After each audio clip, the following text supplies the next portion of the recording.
नमस्कार दोस्तों, स्वागत है आप सबका बहुत रहा इस अकेडमी में। आज का डेट है 10 जुलाई 2022 एंड दिल्ली के करंट अफेयर्स के सोर्सेज हमारे the Assam Tribune and different other national release होने वाला है, जिसका पीडीएफ का लिंक नीचे डिस्क्रिप्शन सेक्शन में लगा ही दिया जाएगा। आप वहाँ से डायरेक्टली डाउनलोड तो कर ही सकते हैं, बट अगर आपको एडमिशन्स लेना है बहुत रहा इस अकेडमी में तो आप इन नंबर्स पर भी कॉन्टैक्ट कर सकते हैं for any sort of more information regarding it. चलिए, आज दोस्तों रविवार है, 10 जुलाई है and today is Eid. So very happy Eid to all of you from the team of भद्राइस अकेडमी। चलिए दोस्तों, ईद तो सेलिब्रेट कीजिए ही, बट साथ ही साथ अपने पढ़ाई को भी कंटिन्यू रखिएगा। सबसे पहला यहाँ पे न्यूज़ देखने हम लोग वाले हैं regarding dragon fruit cultivation. Prelims perspective में बहुत ज़्यादा इंपॉर्टेंट है, इंडियन एक्सप्रेस से लिया गया है।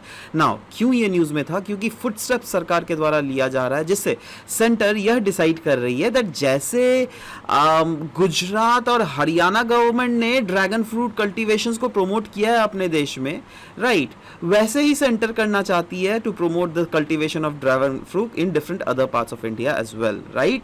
नाउ गवर्नमेंट ने क्या इसके रिलेटेड बोला है? सरकार ने यह बोला है that different other state government को भी नज किया जाएगा, मोटिवेट किया जाएगा, राइट, जिससे ओवरऑल अगर देख लीजिएगा ना हमारे देश में कहाँ कहाँ ड्रैगन फ्रूट की खेती की जाती है, तो मिजोरम टॉप में आ रहा है among the state that cultivates this fruits. देख लीजिए ये, लेकिन अपने आप में करंट अफेयर्स भी है।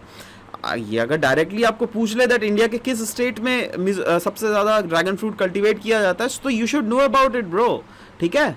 Anyways, the success of Vietnam. अच्छा, वियतनाम में भी ये देखा गया दैट इतना ड्रैगन फ्रूट का उन्होंने कल्टीवेशन किया ना, जिससे ड्रैगन फ्रूट के कारण वो बहुत ज़्यादा एक्सपोर्ट उन्होंने किया है और इससे वियतनाम की जीडीपी में भी बहुत ज़्यादा बढ़ोतरी हमें देखने को मिला है। नाउ सवाल होता है दैट किस किस टाइप के क्लाइमेट कंडीशंस में इस ड्रैगन फ्रूट को आराम से उगाया जाता है?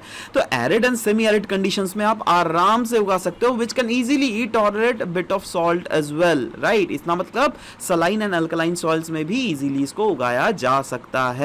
तो क्या हम बोल सकते हैं that in spite of the fact that हम इसको एरिड सेमी एरिड रीजन में उगा सके, ऊपर से इसका जो रिचनेस है इन विटामिन एंड मिनरल वो भी काफी ज्यादा है, राइट। तो ऑफ कोर्स ये अपने आप में एक बहुत इंपॉर्टेंट फ्रूट प्रोड्यूस हो सकता है ना, और फ्यूचर में अगर हर एक स्टेट्स में उगने लगे तो इसके कॉस्ट भी घट जाएगा, है ना, कॉस्ट भी घट जाएगा और लोगों को न्यूट्रिशियस फूड्स भी ज़्यादा मिलेंगे, है ना। अच्छा, इसका फ्लावरिंग कब होता है? तो ये कॉन्साइड करता है from the monsoon season in India, और ये ऐसा फ्रूट है which is native to the American region, right. तो ये सब चीज़ें आपको ध्यान में रखनी पड़ेगी। नेक्स्ट, द हिंदू से लिया गया था रिगार्डिंग हरियाली महोत्सव। Actually ministry of environment, forest और क्लाइमेट चेंज जो है वो ऑर्गेनाइज कर रही है हरियाली महोत्सव। नाउ हरियाली महोत्सव क्या है और वन महोत्सव क्या है? क्योंकि आप लोगों ने वन महोत्सव भी बहुत सुना होगा। देखो, वन महोत्सव क्या है ना, दैट 1947 से ही हम लोग इसको वन महोत्सव सेलिब्रेट करते आ रहा है, जिसमें pan India tree plantation activities चलाई जाती है, तो दैट इज वन महोत्सव। बट जब मैं हरियाली महोत्सव की बात कर रहा हूं, जो कि मिनिस्ट्री ऑफ एनवायरनमेंट, फॉरेस्ट और क्लाइमेट चेंज ऑर्गेनाइज कर रही है, तो इसका मेन एम है दैट लोगों में कैसे अवेयरनेस क्रिएट किया जाए about the importance of tree and green cover, जिससे प्रोटेक्ट किया जा सके हमारे इन्वायरमेंट को, एयर पोल्यूशन को और ग्लोबल वार्मिंग को भी, राइट। नाउ स्टेटस अगर देखोगे फॉरेस्ट रिस्टोरेशन का, वो क्या है? IUCN के मुताबिक, that is international union for conservation of nature के मुताबिक, दुनिया भर में जो डिफॉरेस्टेशन और फॉरेस्ट डिग्रेडेशन के कारण जो ग्रीन हाउस गैस एमिशन हो रही है ना, वो 12% है, which is damn too huge.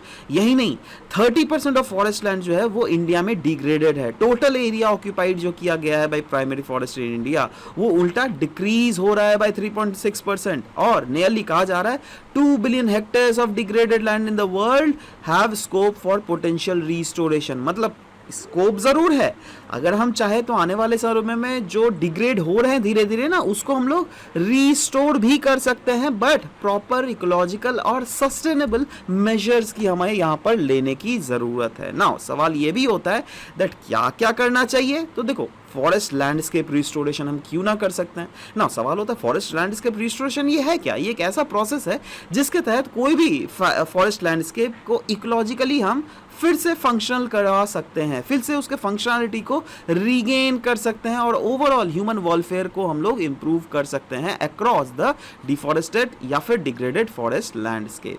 यही नहीं, it seeks to involve communities, champions, मतलब डिफरेंट स्टेक होल्डर्स है ना, जिसमें गवर्नमेंट आते हैं, है ना, फॉरेस्ट डिपेंडेंट पीपल आते हैं, लैंड ओनर्स आते हैं, राइट। तो सबको साथ लेकर चलना है और साथ ही साथ इंश्योर करना है दैट ओवरऑल जो ट्रीज की डाइवर्सिटी है वो भी इंश्योर हो सके। क्यों? क्योंकि कहा जाता है कि जितना ज़्यादा डाइवर्स रहता है ना नेटिव ट्री स्पीशीज कोई भी रीजन में, उतना ही ज़्यादा प्रोबेबिलिटी होता है दैट कार्बन सिक्वेस्ट्रेशन भी जो है वो ज़्यादा हो सके as compare to that region जहाँ पर हम मोनोकल्चर ट्री प्लांटेशन कर रहे हैं। सोचो कोई एक ऐसा रीजन है जहाँ पे सिर्फ और सिर्फ आम की खेती, आम की ही पेड़ लगी हुई है, राइट, बट एक ऐसा रीजन है जहाँ पे आम, लीचू, कटहल, सब कुछ A to Z, मतलब समझने की कोशिश करो, ठीक है, वैरायटी ऑफ पौधे लगे हुए हैं, तो उस केस में लेकिन ज्यादा प्रोबेबिलिटी होता है कार्बन सिक्वेस्ट्रेशन का। यही नहीं, कहा जा रहा है सस्टेनेबल फॉरेस्ट क्रॉप्स को हम लोग क्यों ना उगा सके ना। ये कैसे किया जा सकता है? Agro forestry.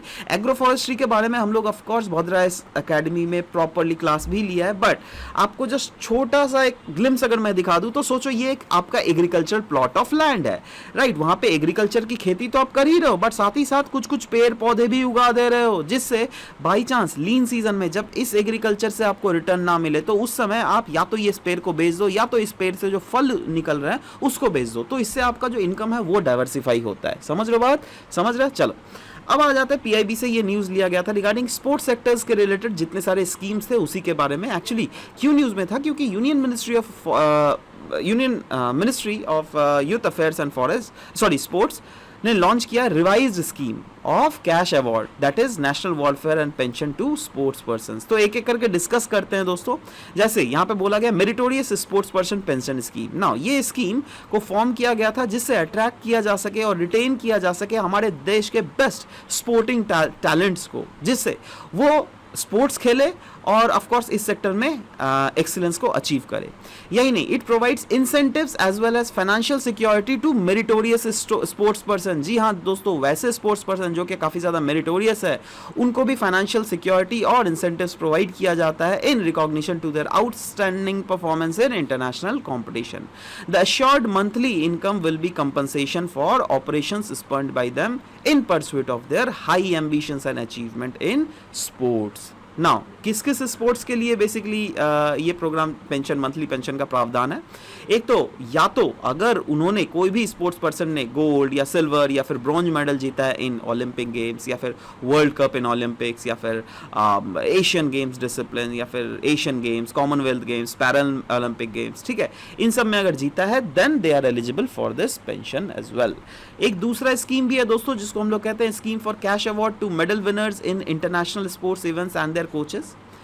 इसके तहत नाम से जैसे पता चलता है कैश अवार्ड भी दिया जाता है और इसको इंट्रोड्यूस किया गया था 1986 में और इसको अमेंड किया गया था 2020 में, जिसके तहत मेन एम यही था दैट इंसेंटिवाइज किया जा सके the achievement of outstanding sportsman, encourage और मोटिवेट किया जा सके उनको for higher achievement and to act as inspiring role models for attracting the younger generation, जिससे वो स्पोर्ट्स को एज अ हॉबी ले सके।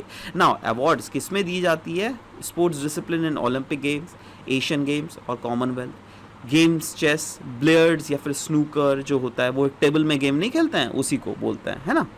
नेक्स्ट दोस्तों, Meghalaya tribal council to revisit instrument of accession. Instrument of accession तो आपको पता है ये एक ऐसा डॉक्यूमेंट था जिसके तहत वेरियस स्टेट्स और रीजन्स ने, वेरियस प्रिंसली स्टेट्स ने यूनियन ऑफ इंडिया में एंट्री लिया था, राइट। अभी क्यों न्यूज़ में है? क्योंकि ट्राइबल काउंसिल जो है ना मेघालय का, उन्होंने बोला दैट हम लोग एक मीटिंग रखेंगे with all the traditional heads और इन ट्रेडिशनल हेड्स के साथ मीटिंग रख के हम लोग कहीं ना कहीं प्रावधान कर रहे हैं जिससे हम लोग रिविजिट कर सके इस इंस्ट्रूमेंट ऑफ एक्सेशन को, जिसने खासी डोमेन को बना दिया था as a part of Indian union for more than 7 decades ago. GS2 के इस टॉपिक से आप इसको आराम से रिलेट कर सकते हैं। नाउ क्या बेसिकली ये है that chief executive member of Khasi hill autonomous district council that is KHADC, उन्होंने एग्री किया है दैट इंस्ट्रूमेंट ऑफ एक्सेशन और एनेक्स एग्रीमेंट जिसको साइन किया गया था between dominion of India between इतना रीजन, इसको फिर से जिससे स्टडी भी किया जा सके। नाउ इसका अगर बैकग्राउंड देखिएगा तो Meghalaya undoubtedly is divided into 3 region dominated by many matrilineal communities जैसे खासी, गारो, जयंतिया। अब देखो, अगर इंडिया का ओवरऑल देख लोगे ना, पेट्रियार्कल सोसाइटी है, बट इनका जो है ना मेट्रियार्कल सोसाइटी है। मतलब मैंने सुना था, जहाँ तक मैंने देखा है, दैट जैसे क्या होता है ना, दैट हमारे घर में जैसे सोचो कोई लड़की है, वो शादी करके लड़के के घर में आती है, ठीक है, बट यहाँ पे उल्टा होता है, लड़का जो है शादी करके लड़कियों के घर में जाता है, इस टाइप से, है ना। So the conditional treaty with these states were signed by governor general of India C Raja Gopalachari. कब किया गया था, तब डेट भी देख लीजिए। नागालैंड को ग्रांट एक किया गया था special status, that is article 371A, जो क्या अगेन आइडिया था फेडरेशन ऑफ खासी स्टेट्स का ही। तो ये कुछ इन्फॉर्मेशन है जो क्या दिए गए। Instruments of accession of Khasi state, इसको साइन किया गया था between Khasi rulers and dominion of India, और एग्रीमेंट में खासी ने एक्सेप्ट किया था dominion legislature and may make laws for the set Khasi states in respect of any matter, right. मतलब Dominion of India was able to make any laws against the regarding the Khasi states as well. Next, India get elected to UNESCO's committee.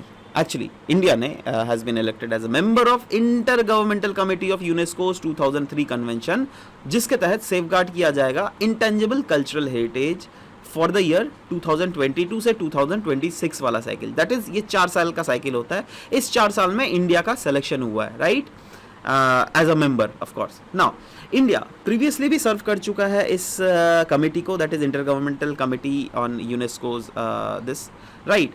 तो इसको कब सर्व कर चुका है, 2006 से 2010 और 2014 से 2018 के बीच में भी। और India is also a member of world heritage community of UNESCO between 2021 से 2025 के बीच में। यही नहीं, इंडिया ने 2003 वाला जो कन्वेंशन है ना for safeguarding of intangible cultural heritage, उसको भी साइन किया गया था इंडिया के द्वारा 2005 में। ये सब चीज़ें आपको याद भी रखने पड़ेंगी।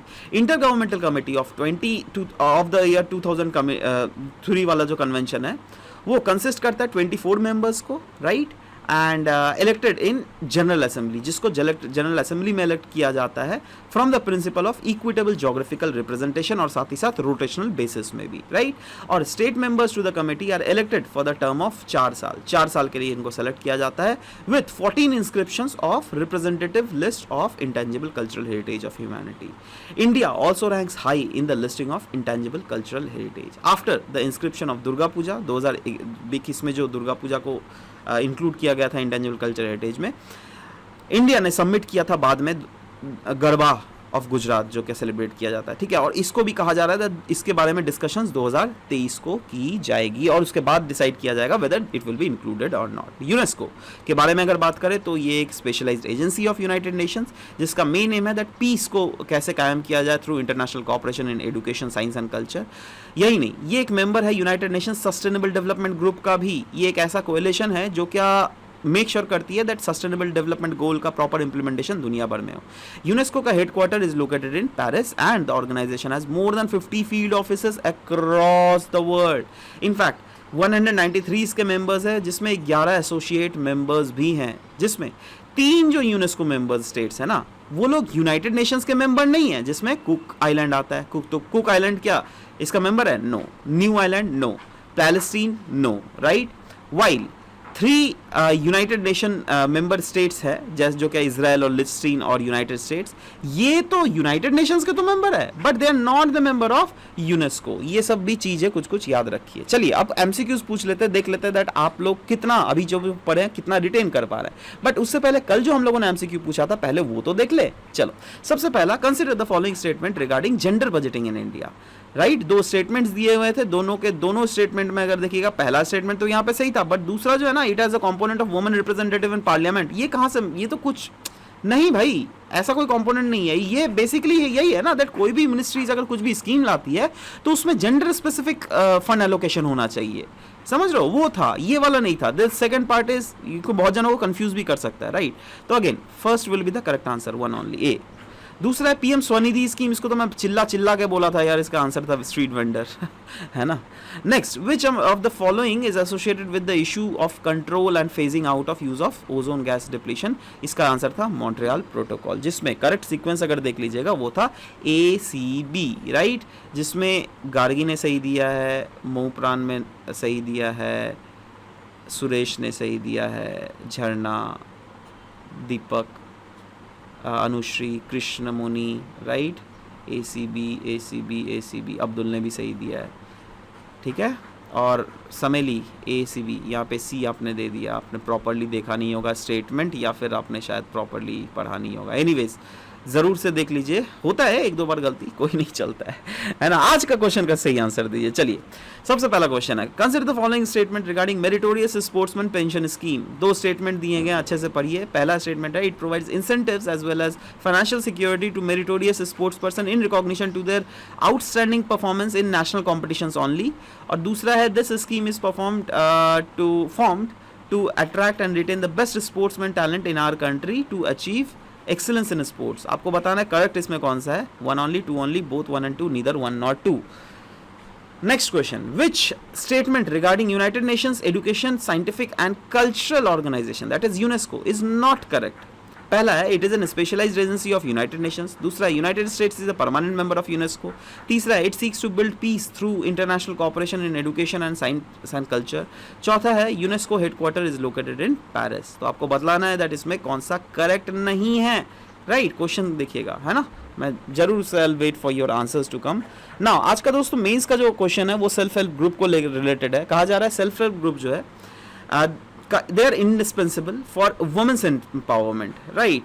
बट बहुत सारे ऐसे फैक्टर्स हैं जिसके कारण ये इसमें कुछ कुछ कमियां हैं। मतलब आपको बतलाना है दैट सेल्फ हेल्प ग्रुप से कैसे वुमेन एम्पावरमेंट होता है, वो फैक्टर्स देखना है। और साथ ही साथ आपको दूसरा बट वाला आंसर भी देना है, दैट इज कुछ कुछ क्या क्या ऐसे फैक्टर्स है जो कि इसको खा रहे हैं, राइट।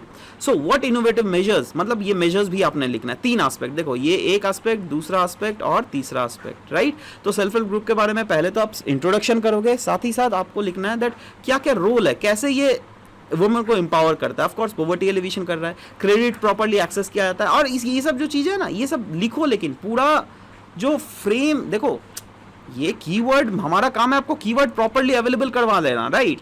बट मेक श्योर कीजिए ना, आप नीचे कमेंट सेक्शन में लिखिए ना, I will go through your answer, I promise that, right. देखूंगा दैट आपके पॉइंट्स कैसे आप उसको लिख पा रहे हो प्रॉपर्ली। इसलिए तो कीवर्ड्स हम लोग दे रहे हैं, जैसे पॉवर्टी एलिवेशन ले लो, एम्प्लॉयमेंट जनरेशन ले लो, social welfare, rural infrastructure, right, women empowerment, capital formation, है ना। तो ये सब खुद से लिखा करो। और फाइनली चैलेंजेस देख लेना, जैसे रीजनल इम्बैलेंसेस होते हैं, हमें देखने को मिलते हैं।